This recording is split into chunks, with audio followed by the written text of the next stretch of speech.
ನಮಸ್ಕಾರ. ಸ್ಮಾರ್ಟ್ ಟಿವಿಯ ಡಿಜಿಟಲ್ ಕಂಟೆಂಟ್ಗೆ ಸ್ವಾಗತ. ನಾನು ರಂಗನಾಥ್. ರಾಜ್ಯದಲ್ಲಿ ಕಳೆದ ಎರಡೂವರೆ ವರ್ಷಗಳಿಂದ ನಿರಂತರವಾಗಿ ಚರ್ಚೆಯಾಗ್ತಿದ್ದಂತಹ ನಾಯಕತ್ವ ಬದಲಾವಣೆಯ ಬೆಟ್ಟದಂತಹ ಸಮಸ್ಯೆ ಕರ್ನಾಟಕದಲ್ಲಿ ಬೆಣ್ಣೆಯಂತೆ ಕರಗೋಯಿತು. ಕಾಂಗ್ರೆಸ್ ಹೈಕಮಾಂಡ್ ಡಿ.ಕೆ. ಶಿವಕುಮಾರ್ ಮತ್ತು ಸಿದ್ದರಾಮಯ್ಯನವರನ್ನ ದೆಹಲಿಗೆ ಕರೆಸಿಕೊಳ್ತು.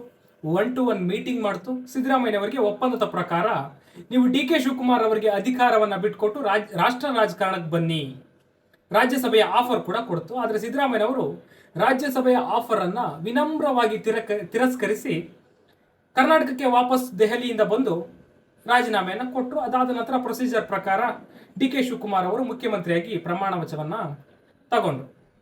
ಅವರ ಜೊತೆಗೆ ಡಾಕ್ಟರ್ ಜಿ. ಪರಮೇಶ್ವರ್ ಉಪಮುಖ್ಯಮಂತ್ರಿಯಾಗಿಯೂ, ಪ್ರಿಯಾಂಕ್ ಖರ್ಗೆ, ಸತೀಶ್ ಜಾರಕಿಹೊಳಿ ಸೇರಿದಂತೆ 12 ಜನ ಶಾಸಕರು ಮಂತ್ರಿಗಳಾಗಿ ಅಧಿಕಾರವನ್ನು ವಹಿಸಿಕೊಂಡ್ರು.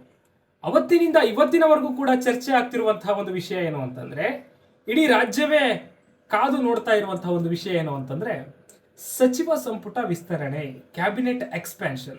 ಅದು ಯಾವಾಗ ಆಗುತ್ತೆ? ಈ ಕ್ಯಾಬಿನೆಟ್ ಎಕ್ಸ್ಪ್ಯಾನ್ಷನ್ ಆದರೆ ಯಾರಿಗೆಲ್ಲ ಮಂತ್ರಿಗಿರಿ ಸಿಗುತ್ತೆ, ಯಾರಿಗೆಲ್ಲ ಸ್ಥಾನ ದೊರಕುತ್ತೆ ಎನ್ನುವಂಥದ್ದು ಇಡೀ ರಾಜ್ಯ ಕುತೂಹಲದಿಂದ ಕಾದು ನೋಡ್ತಾ ಇದೆ. ಹಾಗಾಗ್ಬಿಟ್ಟು ಡಿ.ಕೆ. ಶಿವಕುಮಾರ್ ಅವರು ಕ್ಯಾಬಿನೆಟ್ ಎಕ್ಸ್ಪ್ಯಾನ್ಷನ್ ಅಲ್ಲಿ ಯಾರೆಲ್ಲ ಇರಬೇಕು, ಯಾರೆಲ್ಲ ಇರಬಾರ್ದು ಎನ್ನುವಂಥದ್ದಕ್ಕೆ ಒಂದು ಪಕ್ಕ ಪ್ಲಾನ್ ರೆಡಿ ಮಾಡ್ತಾ ಇದ್ದಾರೆ. ಹೈಕಮಾಂಡ್ ಕೂಡ ಇದು ಕೇವಲ ಕ್ಯಾಬಿನೆಟ್ ಎಕ್ಸ್ಪ್ಯಾನ್ಷನ್ ಎನ್ನುವಂಥದ್ದು ಶಾಸಕರಿಗೆ ಜವಾಬ್ದಾರಿಯನ್ನು ಕೊಟ್ಟು ಮಂತ್ರಿಗಿರಿಯ ಹಂಚಿಕೆ ಮಾಡುವಂಥದ್ದು ಅಷ್ಟೇ ಅಲ್ಲ.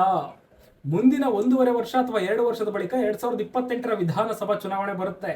ಆ ಚುನಾವಣೆಯಲ್ಲಿ ರಾಜ್ಯಾದ್ಯಂತ ಮಂತ್ರಿಗಳು ಓಡಾಡಿ ಪಕ್ಷವನ್ನ ಮತ್ತೆ 2028ಕ್ಕೆ ಅಧಿಕಾರಕ್ಕೆ ತರುವಂತಹ ಒಂದು ಬಲಿಷ್ಠ ಪಡೆಯನ್ನ ರಚನೆ ಮಾಡಬೇಕು. ಆ ಹಿನ್ನೆಲೆಯಲ್ಲಿ ಒಂದು ಕ್ಯಾಬಿನೆಟ್ ಎಕ್ಸ್ಪ್ಯಾನ್ಷನ್ ಅನ್ನು ನಾವು ಮಾಡಬೇಕು ಅಂತ ಚಿಂತನೆ ಮಾಡ್ತಾ ಇರುವಂಥದ್ದು.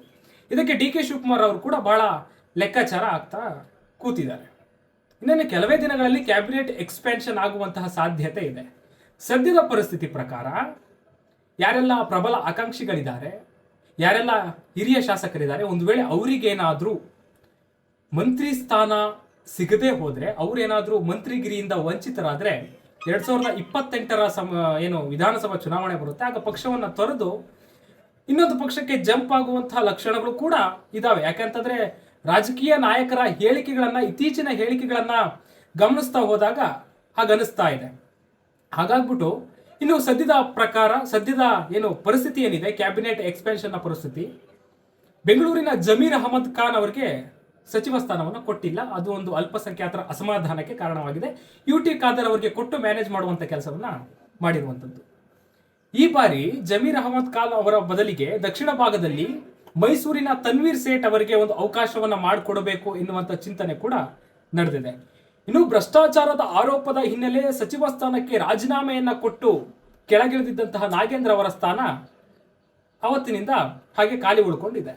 ಆ ಸ್ಥಾನಕ್ಕೆ ತುಕಾರಾಂ ಅವರ ಪತ್ನಿ ಅನ್ನಪೂರ್ಣ ತುಕಾರಾಂ, ತುಕಾರಾಂ ಅವರು ಶಾಸಕರಾಗಿದ್ರು, ಅವರು ಸಂಸದರಾಗಿ ಆಯ್ಕೆಯಾಗಿ ಪಾರ್ಲಿಮೆಂಟ್ಗೆ ಹೋದ್ರು, ಅದೆಲ್ಲ ಗೊತ್ತಿರುವಂತಹ ವಿಷಯ.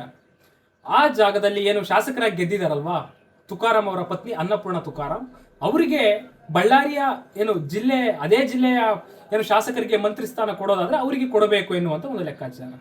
ಅದು ಆಗ್ಲಿಲ್ಲ ಅಂತಂದ್ರೆ ಚಿತ್ರದುರ್ಗದ ಚಳ್ಳಕೆರೆ ವಿಧಾನಸಭಾ ಕ್ಷೇತ್ರ ಶಾಸಕ ಹ್ಯಾಟ್ರಿಕ್ 3 ಬಾರಿ ಗೆದ್ದಿರುವಂತದ್ದು, ಅವರು ಕೂಡ ಸಚಿವ ಸ್ಥಾನದ ಎಸ್.ಟಿ. ಸಮುದಾಯದ ವಿಚಾರದಲ್ಲಿ ಪ್ರಬಲ ಆಕಾಂಕ್ಷಿ ಅಂತ ಹೇಳ್ಬೋದು. ಅವರಿಗೆ ಕೊಡುವಂತಹ ಒಂದು ಚಾನ್ಸಸ್ ಇದೆ.